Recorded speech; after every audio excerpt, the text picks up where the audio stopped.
Belakangan ini mulai banyak edukasi tentang cara menggendong yang benar dan pilihan gendongan yang baik. Nah, sebenarnya kenapa sih kita harus memilih gendongan yang aman dan nyaman, dan kenapa kalau kita menggendong itu posisinya harus benar? Emang kenapa kalau misalnya salah? Yuk kita bahas dalam video berikut ini. Halo, selamat datang di Kriwil Life, ngobrolin kesehatan bareng aku Bidan Kriwil. Hari ini kita akan ngobrolin soal menggendong. Nah, mungkin ibu-ibu udah tahu ya kalau belakangan ini edukasi tentang menggendong itu cukup masif. Tapi masih ada nih sebagian yang kayak, ngapain sih sekarang gendong belajarnya ribet banget. Dulu kayaknya gendong kayak gitu juga nggak apa-apa. Nah, masalahnya nggak apa-apa itu bukan selalu berarti aman dan nyaman. Aman di sini tentunya bagi bayi yang kita gendong ya, dan nyaman ini juga nyaman antara penggendong dengan yang digendong. Nah, ilmu itu kan update terus ya. Jadi yuk mari kita update ilmu kita. Kali ini kita akan ngomongin emangnya kenapa sih kalau kita salah memilih gendongan dan salah posisi menggendong.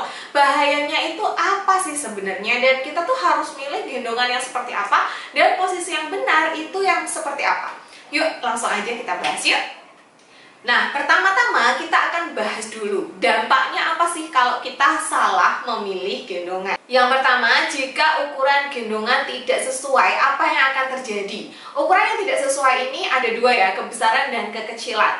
Seperti kita tahu gendongan itu kan macam-macam. Ada yang gendongan ini all size, jadi bisa dipakai dari newborn sampai nanti toddler. Tapi ada juga yang size-nya itu sudah newborn sendiri, toddler sendiri, bisa dipakai dari berat sekian sampai sekian. Itu ada. Silahkan ibu-ibu membaca spesifikasi yang ada pada gendongan. Biasanya penjual gendongan yang baik, mereka akan menuliskan di deskripsi ini gendongan bisa dipakai dari usia berapa sampai berapa, dari berat berapa sampai berapa. Silahkan benar-benar dibaca, atau silahkan konsultasi sama sellernya gitu ya, apakah ini bisa nggak dipakai untuk bayi saya yang usianya segini, beratnya segini gitu.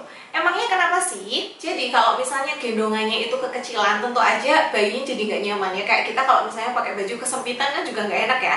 Gendongan yang kekecilan itu akan meningkatkan resiko bayinya menjadi sesak. Kemudian tentu aja nggak nyaman ya, bisa membuat aliran darah juga jadi tidak lancar. Jadi kayak kalau bahasa Jawanya tuh pingget-pingget gitu. Kemudian posisi kaki juga jadi kurang optimal. Nah, kalau gendongannya kebesaran, maka tentu saja gendongan ini tidak bisa menyangga punggung dan leher bayi dengan baik. Contohnya misalnya ibu pakai gendongan size toddler untuk gendong newborn ya, tentu aja bayinya akan tenggelam karena gendongannya kebesaran gitu ya. Dan karena posisinya kurang nyaman, maka bayinya juga ada risiko untuk melorot, jatuh, dan tentunya gendongan yang kebesaran ini juga akan kurang nyaman bagi penggendong. Nah, oleh karena itu ibu wajib banget untuk memilih gendongan yang sesuai dengan berat, usia, dan milestone bayi. Atau kalau misalnya bingung ya, ini sesuai nggak ya, ibu-ibu bisa menggunakan gendongan yang memang bisa dipakai dalam segala rentang usia.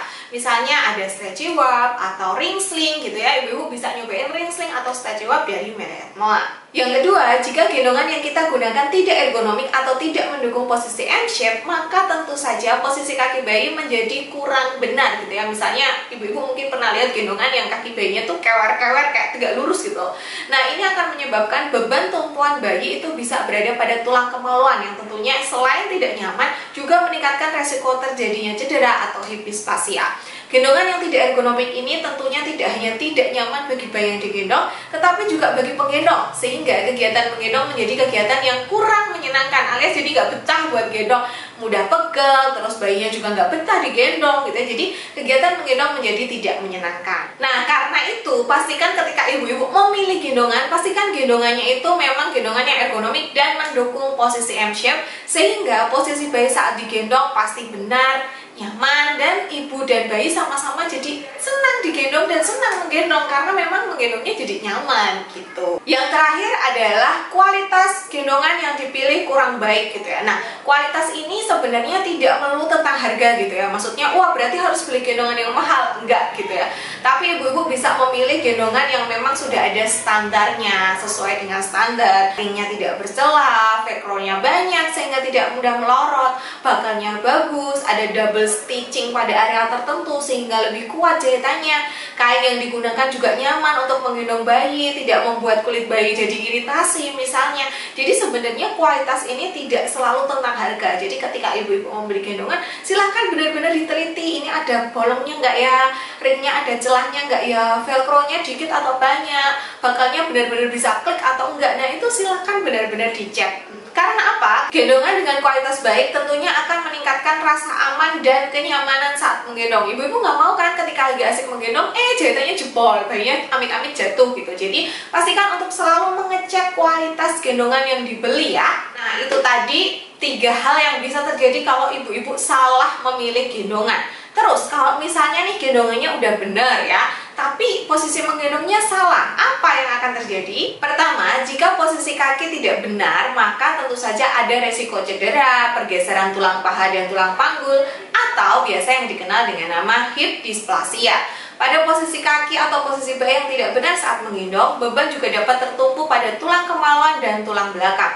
Kondisi ini tidak hanya menyebabkan bayi tidak nyaman, tetapi juga bisa mengganggu pertumbuhan tulang belakang. Kita tahu ya, tulang belakang itu full saraf, makanya kalau ada yang kecelakaan atau cedera tulang belakang, itu bisa sampai menyebabkan kelumpuhan, karena di tulang belakang kita ini full saraf. Makanya pastikan perkembangan tulang belakang bayi itu optimal. Salah satu caranya adalah dengan menggendong bayi pada posisi yang benar, yaitu pada posisi M-shape, di mana posisi lutut itu lebih tinggi dibandingkan posisi pantat. Jadi posisi kakinya itu berbentuk seperti huruf M. Pada posisi M-shape, beban itu tidak ditanggung oleh tulang kemaluan ataupun tulang belakang. Apalagi kalau ibu-ibu memilih gendongan yang benar yang bisa support back atau support punggung atau support tulang belakang, maka pertumbuhan tulang belakang itu bisa menjadi optimal. Yang kedua, jika ibu menggendong bayi dengan posisi leher yang tidak tersangga dengan baik, terutama untuk newborn, karena bayi itu kan ketika lahir otot lehernya belum kuat ya.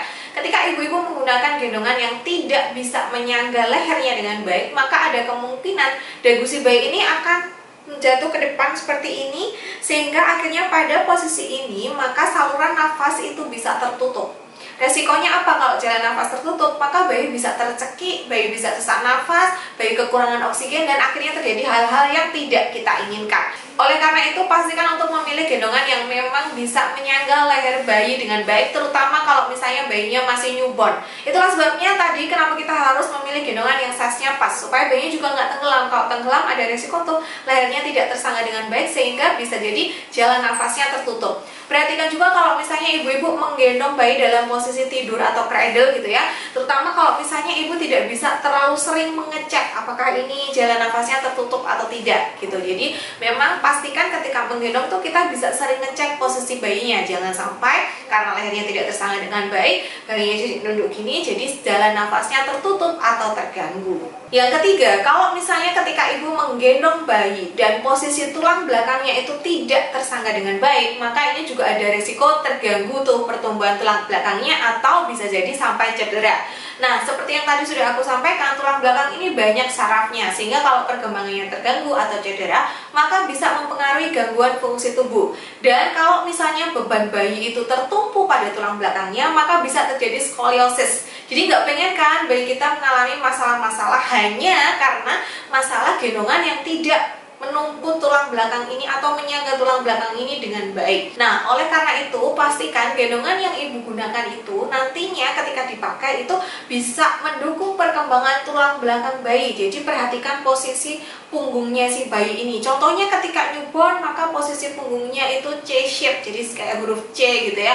Kemudian nanti lama-lama dia akan berkembang sampai akhirnya seperti punggung kita ketika dewasa ini bentuknya tuh kayak huruf S seperti itu. Itu harus kita perhatikan gendongannya. Jangan menggunakan gendongan yang memaksa posisi bagian belakang atau punggung bayi ini dalam posisi yang tidak sesuai dalam waktu lama. Contohnya, bayi newborn harusnya posisi gendongannya tuh punggungnya berbentuk C-shape, tapi kita pakai gendongan yang ternyata ketika kita pakai posisinya itu tegak gitu, kita tegakkan posisi punggung bayi. Nah, itu tentu saja tidak mendukung perkembangan tulang belakang bayi ya, dan itu berisiko terjadinya cedera. Nah, ibu-ibu, itu tadi beberapa hal yang bisa terjadi kalau misalnya ibu-ibu itu salah memilih gendongan dan salah posisi menggendong. Jadi gendongan yang dipilih itu memang harus yang tepat dan sesuai, kemudian cara menggunakannya juga harus yang benar gitu ya, sehingga posisi saat kita menggendong itu benar-benar sesuai dengan prinsip menggendong TICS.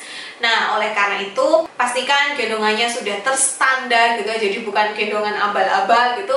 Kemudian pastikan juga ibu belajar bagaimana sih cara menggunakan gendongan ini dan bagaimana sih posisi menggendong yang benar. Ibu juga bisa menggunakan gendongan dari merek Atmoa yang tentunya sudah terstandar, kualitasnya juga sudah bagus, ringnya bahkan benar-benar tanpa celah dan sudah tersertifikasi gitu ya. Gendongannya juga variasinya banyak banget, mulai dari yang agak susah dipelajari seperti stretchy work sampai yang benar-benar gampang seperti misalnya ring sling atau fantastic sling. Selain itu masih ada banyak banget seperti misalnya cukir, kemudian ada gendongan yang instan. Ibu-ibu tinggal pilih aja. Bahkan kalau misalnya ibu-ibu beli gendongan di merek Atmoa, nanti ibu-ibu bisa berkonsultasi langsung dengan baby wearing konsultan gitu ya. Jadi bisa belajar menggendong sama konsultannya mereka. Dan juga sekarang ada buku panduan menggendong loh yang dirilis oleh merek Atmoa. Jadi tunggu apa lagi? Silahkan cek di kolom deskripsi buat segera meluncur ke official store-nya merek Atmoa yang ada di e-commerce.